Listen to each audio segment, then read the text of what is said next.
Ya, bu. Ya Abdallah. Bu. Abdallah. Aku ada di sini. Ada lain kau. Ada isa. Iya mana sih? Bu.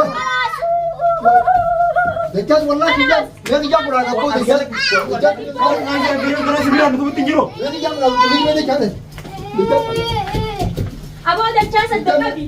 Sebab Bila shumatti tumam tatai. Dekat. ada demi nasi biru. Ya hijab berada bu dekat mana? Ini mau kena apa jadi cara Saudi. Dekat dekat. Kita foto kau lain galak sih. Orang ngajar isa. Bu dekat dekat sini. Orang apa dah? Abdallah Muhammad. Ayah ke timbe, ayah hijab mana kan ke timbe? Harta kau dah berapa dah? Ketimbe ayah hijab Ada mana? dah ye. Gapai ke timbe ayah. Abdullah apa Cuma dah? kana lali kai. Balik ke timbe sini. Kan mau biarkan aku. Orang udah terus betul harus baca asal situ. Dekat dan aku dulu ni. Ya to ko me didi sikka sala ya Abdallah Muhammad kai. Anu masih ka ba kai ya Abdallah. Ulen dia. Bu, ayah. Oh, cinta dah. Aku dulu ni kira. Cinta dah bujur Abdullah dah Aisyah miti. Ayah ulen. Ati bukti ni dah mari ya titi. Tofi kau kan itu baga apa tadi? Anu wani ninga basa bar da chasu ambirati. Haye, Mana kana kai sa gaggabe da ngaddas. haye. Ane kaminta mana kana gaggabe. Ol qabeetin bishaan obaasee qoonqoo kanneen Abdallaan hin jiru. Haye. Nyaata nyaannaanis ni gaggabe. Gaggaba sanboota gaafa kennattu yaanii tunniin jiraadha addunyaa kanarra. Yoo inni mana kana waadee namni itti gaafatamu namni isinii mitiiti warri mooraa tanaa tokko ba'an ni beeka. Sani Aduba beeka. kasaaraa sanirra jeetin isa gallakkise. Na yaamtee maaliif gartee mi? Maaliif na yaamtee gadi lakkisina akkuma nama duwwaa kana nama lakkista? Ana akkasittiin beeku gaa. Bara akkasii miti. Ati bultii deetanaaf maal jaatte? Abdallaan kun deengete bayyee ammaan tana xiqqishoollee nutiin kun fakkeenyaaf rakkoo nuti keessa bara ni beekta. Deebitee irraan tanaa rakkoo hangana geessu kana gisee humte. Abdallaan kunaaf maal jaatte? Maal jaa Abdallaan kun? Rakkoo miti bartu nama rakkoon jaamtu jechaas. Rakkoon yoonaan mana kana keessatti isaa hojii isa bitaatee rakkoodha. Hayyee gaafa narra du'e bultiiti yaa'ee dhuga bultiiti yaa'ee yoon isa kana itti dhiisee qoonqoo kan nu dhiisee mana kana keessa dhiisee du'e. Booda san naaf inni isa wajjin jiraanna addunyaa kanarratti. Badhu gaasanii dhamtanii. Nama kana Mana yaa. hidhaa keessa jiran hundinuu Beekee barra wanni kun hundinuu laala heeraaf seera qabdi. Maaliif nama yaamtee aboo mucaan kun akkana Abdallaan kun mucaa kana mana keessatti akkana oolu jira. Mucaan kun taraa meeqa dhukkubeeti. Anis Maammadis ni jirra. Yaamtee aboo akkana isinillee hin bara mucaan kun booda waan takka ta'e asis du'e. Ani gartee miti hidhaa taa'uu hin danda'uti mucaa kanarraa fuudhaa deemaanii. Jechuun sun maaliif sirraafte amma akkanatti Abdallaa duubaa fuutee isa kana gabbaaste. Ani isa kana gabbaasu kan itti aara qabu maaliif yotte bultii ta'e shantanaan ni haakkisa. Hayyee isa kana gallakkistee miti Abdallaan kun ol deebi'ee miidhaa biraa sirraa hanga. Atis diina kiyyaa wajjin na jirta asin jaa. dhuga miidhaan irraan gayaa bar an miidhamee gartee mi tumamee isa kana galakkisu naa wayya dachaas maaliif naan jiina irraa fudhadhume Hayyee. booda yoo inni kun mana kana du'ees wajjin hin jira bishaan maaliin dhugaa miti mee na dhiisi kana dhageeffadhu Hayyee. naaf inni wajjin jiraan dhugisee sanis Nin beeku. anis mana hidhaatiin jiraadha inninis mana hidhaa jiraata ilmoon teenyallee nu wajji mana hidhaa keessa maa qixaatama ollaan keenya nama wajji nu wajji mana hidhaa keessa maa qixaatama. Baratti waan sirrii goote Heliina. An sirrii miti hin jenne. Isa baasuun mana kana keessa yoo dhiira rakkoo biraatiiti. Saniifuu isa kana baasuun qabaa itti ati baastee ayyaa haa taasisu bara kana si yalaan dinnanii. Walaakin ammoo rakkoo Abdallaa mucaa kanarraa hanga jiru ni agarta. Dhuga namni tokko namni hin balleessin hin jiru namni garuu abbaan fedhe utaanaan qoonqoon nama nazzabu. Si galtee maneedhaa feetoo dheeytees qoonqoon nama nazzabu. An amma akkaan amma reefuun tanaa kanatti yoo fakkeenyaaf haala kanaa yoo deemtaate an xiqqoo malee mootummaan fiduu ka'e anaa Abdallaa walitti dabarree kaane. mootummaan sayyoo dhufte nu hunda waliin nuti bara Abdallaan qofa hidhanii nan dhiisan mana kana Wanni reefuun tana mootummaan fiduu jedhee deem maaliif kana hangammaduu aan fakkeenyaaf dhiyeenya kana asiin ni beekta quban qabu. dhugaalee Quban qabu ni beekta. Ammoo mucaan kun namni kun fakkeenyaaf ilmi namaa kan biyyuu taanaan kabajaaf ta'u jira malee toofikoon kun firraa isa dhoorkaa asii bar mana kana keessatti dubbii tanaan firraa buusaa jettaa jira malee nama gartee miti ulaa kanaas cabsee darbeetis deemuu danda'u. Nama Abdallaa illee harka walitti hidhee biraa deemuu danda'u dhiira inni kun dhiira akkasaati. aywa Saniimi ammoo namni kun hundinuu dubbii takka laal ifirraa achi meessuudhaaf maal naan jetti maal naan jaani san gartee miti maa ifirraan buusin isin jechuu barbaadan. Eelaan Abdallaan kun booda qaalii xiyyaan alatti jaartiin xiyya akkamii diina xiyya gallakkistii jee bultii teessan tanaa fi sirraas rakkoo dhufe jechuudhaaf hidhiinaa ta'e nyaanne kan ibsite kana. rakkoon irra dhuftee gartee bitachaas naaf isa ni fixannaa bartiyyaa fitasaa nama jiruumi dubbii keenya ni fixanna rakkoon dhuftus maaliif jee inni huyyoo as keessa du'e eessa wal garreeti eessa jiraannee rakkoo teenya san fixannee wal xuyna inni mana kana keessa qeensii warraa cabeetti gaafatama nuu miti ollaa kana hundaa Ollaa kana godhutti gaafata. Teenyaafis duba hiraan seennee miskiina ollaallee maaliif mana hidhaa keessa qixaate? An bar toofi koree fuggaanee deemu sanuma arge. Maa itti himtamee? An bar akkasiin seene laal namni kuni wanni maaliif nuun hin mareetiin isin jiruuf silaa manaan mareette Abdallaa naa baaseen jaaddee engatti gaafa fannisu rugaa manatti hidhee jechuudha baatii soomanaa guutuu manatti azabe akkamittiin baasan fannis duubaayin dhaqee baase fannis duubaa dhaqee baasetiin naa baasee bagaan baasetiin immoo namaa mana kana keessa tuurra hiiga anaaf itti gartee miti wajji jireenya keenya kun haafuuti maallaqa namaa dalagee fidaa lubbuun namaa hojjete booda mataa keetiif kasaaraa ollaa kanarra fidin jeetiin bultii tiyyaa jeeni sarrayoon isa kana mana kana keessa dhiise bultiin tiyya san gaafa inni keerra mana kana keessa du'e bultiin tiyyaas diigamte osoo namni hin diigin maaltu diige qaama seeraa diiga anis mana hidhaa kokobaatiin taa wajjin jiraannu innis mana hidhaa kokobaat taa waliin garru ilmoon teessanii ijoomti ilmoon tiyya narraa hijoomte isa mana kana keessatti ajjeesee bu'aa maaliin naqadda ilmoo namaati diinni namaa ni deebi'a lubbuun namaa ni deebiti lubbuun namaa ni deebiti kanaan na baasisiiseen ajjeesee haana cafa qo'anarrallee adeemu toofiqoon bara amma fakkeenyaaf dachaa dhugaa nama isiin deemnaan jette naa rakkatte Abdallaa bayeetii mucaa kana barbaadee fidennaan hin ta'u asii fidiyya ammatu waan fakkaattu mee namni tokko bara fakkeenyaaf lina nama kana deemeeti as taa'ee fidiin akkamitti aadime as taa'ee dirqama asii fidii gisee yookaan kanaas waa hunda gaafadhe akka gadi hin dhiisne bara akkaataa inni itti Abdallaa dee hunda gaafadheetiin abooliin akkana na erganii akkana naan jaan malee an barbaada isaan qabu kafaltii ta'e isarraan kafalannee naan jee hayya gaafa kee mana kana keessa du'e anis jiruun du'e. Namni hin balleessine hin jiru nama asirratti handugaan isin hima. Abbaan fedhee ni balleessa namni fedhee walitti aara. Hayyee fakkeenyaaf Abdallaan deengedda deemee miila na cabse. Bajii takkaan malee miila na cabse. Wajjuma nyaachuu jirra. Wajji nyaachuu jirra. Namni kun fakkeenyaaf yoo gartee miti akka namni kun ta'uun taajee rakkoo biraa dhufa. Ambaatii meeqaan dhukkubsadhee miila kanaaf ciise. Abdallaa sumuun takka gaafadhee na dhee na caccabseeti. Garuu rakkoo isaa takka wajjin qoodee kudhiise. Hindis na sumaa jala dararamu jira. Anaa jala dararamu jira amree. Sumaa jala dararamu jira. Wanni inni irra nadhee sunis waan bakka hin qabne booda jaartisaatti isaanuma kadeebee mana galcheef. An akka bulchiinsaa qajeeltuufiin gaafa sanis jala rakkadhee jala caccabee egaa waa'ee hedduu san gartee miti wajjin qooddadde malee waan biraati miti. Arrallee taanaan amma Abdallaam osoo fakkeenyaaf isiin dhaajoo daa'ima kan yoo jedhee. Ayyaamtuudha gaasa. Rakkoo biraati. Laal. Tanabiyyuu gaadhu bita sahabaani aftiyan.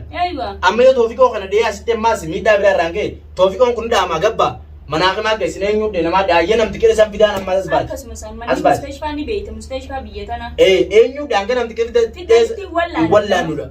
Hayyee viidiyoo ni garta jeetii jaatamma kabajaanii karatu jira bara kan inni natti mun dubbatu. Anta kaa onlaayiniin siree deenya kana dhiifama irraa ta'a. Amma viidiyoo isa yoo garte kabajaanii karatu jira barisa Abdallaa Diimeetiin barbaade yookiin irratti dawwaleetis as taa'ee booda isaa dura irratti dawwalee mucaan kishinaan godhe fedhagee isanis gurraan. Hayyee. Ammoo mucaan kun mana kanatti hin dhufu.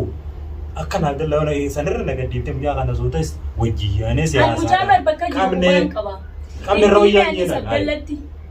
Bara amma sidhaan akka mataa kiyyaatti toofiqoo kana gallakkistanii mi rakkoo tana gartee inni waan kana birraa hin buusa jeemi karaa dhaguun ka'u bara toofiqoo kana gaafa dheengaddaatisi namni jechuudha naafifannis nama bakkee inni jirutti itti dhaqee. Saa ayyaa'us dheengadda miyyoo isa wajjin ka Abdallaa waa godhes bar toofiqoon sarka keessaa qabeenneetuma dubbata. Deebinee wajjuma nyaachuutti hin jiru san hunda dhiisne. Wajji nyaatu jira. Ayyee ana ta deebi'ee isa fattes innis Abdallaa dee arra yoon gallakkisas inni kunis Oromoodha lubbuu isaa baasuuf sanaa keessa namni jiru hin dhabamu walumaa agara deemee barbaadee ni fida Faransanis jeeti kan hin gallakkisee badii biraatii miti rakkoo seenuus hin danda'u bultiin tiyya taamma toofiqee gadhiisee baddituun boodayoo toofiqee mana kana keessa duras numa baddi. Qaama seeraa yoo deeyne qaamni seeraa anaas mana kophaan na hidha isallee kopha hidha. Mulachuutu waliin garruu jechuu gisee sanis dubbiin bultiin teenya baddee jirti. Bultiin teessan baddee jirti. Ammoo jalqaba irrattaan kana godhuu keetiif atis waan rakkoo fuula duraatti dhiyaatte malee beekadhu yookaan baga Abdallaa dhoyte deemi waan jaamu miti. Sansa Abdallaa baga dhoyte jee akka anniin baasaa. Dhageeffadhu bara akkasii walaakin ammoo akka gartee jeequmsa kun hin dhufne bakka gartee ammasii fi Abdallaa mana kana keessa waliin buutan anaa fi Abdallaa yoo waliin buune anaa baasii yoon jeeni rakkoon diriitu hin dhuftu maali? Ati waan as hin jirre duba eessas erga siin mari'atu. Silaanaa bilbiluu qabdaliina.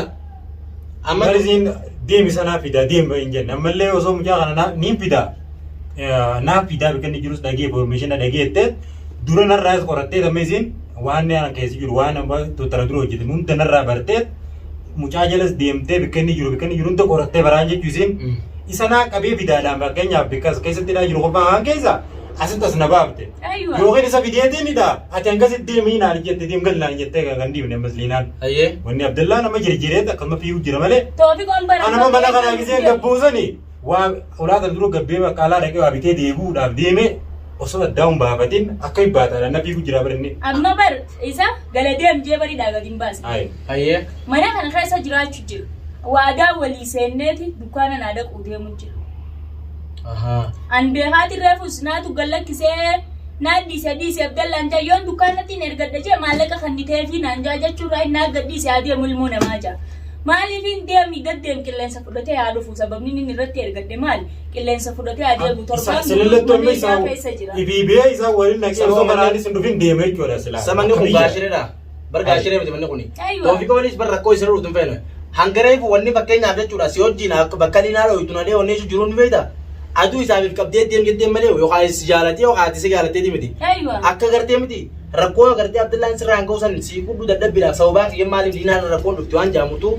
Egaa wanna jee Abdallaa kana maree kun tartaraa meeqa sitti ol qaban. Toofiqoon kun nama qabuus Abdallaa kana biraa orgoon tokko. Walaakin nama kana ni beekta dubbiidhaaf gartee waan kanaan biraa buusee jechuudhaaf taa'u jira malee yookaan sodaadhaan yookaan dirqii miti. Dirqiin akkuma duraa sana gisee Abdallaan kute. Ati dhalaadha harka micciiree kulfii sarkaa fudhatee munda. Kabajumaan waliigallee obboleessa kiyya bultii xiyyan diigin isa saniis qabiifiti agarte. Anillee ammoo bakka jiru niin beekanii deem amma dukkaana dhaqii. Qilleensaas fudhadhu jee gadhiise malee deem yookiin badii yookiin biyya tanaaf agaadhu jee gad hin dhiise. Akkami as rakkoo sana keessatti siisee masoliinaan deemii mucaa sannaa fidaa. Ati deem bee irra kaasii deem bee yookiin dalagaa deemtee beddu naan hin jenne osoo isin jettee hin deemu maaliif iyyee rakkoo isin Abdallaan isiin raangoo niin beeka. Nama naaf kan wali jiru niin beeka saa hin deemu. Awwa yaafoo gisee nuti hafuura fudhanneen hafuura fudhannee gisee xiqqisoo nuti kenne rakkoo biraati. Awwa mee dhageeffadhaa isin hin jaate. Namuu yoo walirraa kafalanneen dubbiin tun ni baddaa jira keenya. Namni kun tokko tokko irra jiraachuu qaba. Tokko tokko irra waa beekuu qaba. Namni kun garaa walii ballachuu qaba. Jara keenya anaa isinii maati. Yoo nuti waliif dhiifaman goone rabbiin akkamitti dhiifama waliin nuuf fuudha. Yoo badii akka nuti irra walii kutu dadhabne rabbiin badii nuti guyyaa irraa dalagu jiru tana akkamitti akkamitti yaa rabbi irra nu kutu kenne rabbi kadhannaa yoo nuti badii xiqqishoo tan irra waliif hin kunne. Saniif Toofiqoo keenya ammaatti isa wanta kan sin jaa. Nama kana amma waliigaltee sibiiliin haala jidduu jirtu ammallee taanaan Abdallaa itti dhiisin tiigin andugaan sin jaa. Ammoo mansuulummaa Abdallaadhaa anaa fudhata. Sigalte Abdallaan kanaan dura harka sillaate kanumaan dura taakka ji. Angaafaatti qabamtee mana kanaa keessa ol seentees hin jiru quba qabda. Hin jiru. Hin jiru. Amma duraan sitti haasa'e Toofiqoo yoo badii kana biratti amanuu baatte mana Abdallaa sana hin dhaqne hin jira Abdallaan si miti. Yoo immoo badii kana biratti amante yoo miyyuu taanaan badii kana galaan baatu hangafa illee deemi namni booda qabeessi deebisu sanumaan sin jee. Sin jee moo sin jenne? Barraafni amma karaarratti nama heddummaatanii na qaban amma kanaa deemu. Yaa jara keenya dhageeffadha diina ayyee meeftadhu Toofiqoo keenya sirraa. Annisiis erga guyyaa san fidee namni tokko keessa qabee fakkeenyaaf na qaban Abdallaa fa'aa wajjin. Ayyee.